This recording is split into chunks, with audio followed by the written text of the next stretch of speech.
DJ artist आहेत ते आपल्याकडे येत आहेत. जे डीजे क्रिस्पी म्हणून आहे, ती इंडिया टूरवरती आहे आणि ती इंडियामध्ये फक्त 6 का 7च इव्हेंट घेतले आहेत तिने. आणि त्यातला एक इव्हेंट आपल्या बदलापूरला त्यांनी आपण आपल्याकडे बोलवले त्यांना. त्याचप्रमाणे अजून 4-5 फेमस डीजे आहेत.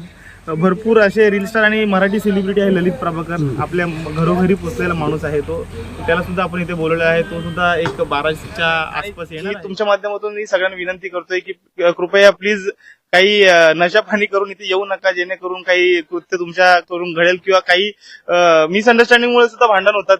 आणि ते कोणी ड्रंक असेल, कोणी पिलेला माणूस असेल, त्याच्यामुळे जरासे भांडण होण्याचे आणि एक गैरवर्तुक होण्याची शक्यता जास्त असते. म्हणून सगळ्यांना माझी एकच रिक्वेस्ट आहे, कोणताही नशापाणी करून इथे येऊ नका. इकडे डीजे आहे, भरपूर फॅसिलिटीज आपण ठेवलेल्या आहेत, त्याचा आस्वाद घ्या आणि नक्कीच एन्जॉय करा, जेणेकरून दुसऱ्यांना पण त्रास नको ना आपल्याला स्वतः मजा करता. भरपूर तुम्ही बघत असताय की बदलापूरचं नाव कुठेतरी काही ना काही कारणाने खराब होत चाललंय. काही ना काही कृत्य घडतायत आणि ते बदलापूरचं कुठेतरी मॉरल डाऊन होतंय. पण बदलापूर असं नाहीये. बदलापूर हे सांस्कृतिक शहर आहे, सुशिक्षित लोकांचं शहर आहे आणि बदलापूरमध्ये ज्या चांगल्या गोष्टी आहेत ते तुमच्यासारखे मीडियावाले सगळे कव्हर करतात. पण बाकीच्या मीडियावाल्यांना पण मला हात जोडून विनंती आहे की बदलापूरची पॉझिटिव्ह साईड जरा जास्त दाखवा आणि निगेटिव्ह साईड जरा कमी दाखवा. निगेटिव्ह नाहीच आहे, थोड्याशा गोष्टीला मोठे करून दाखवणं योग्य नाही. आपल्या शहराची उंची घसरते, आपल्या शहराचं नाव खराब होतंय.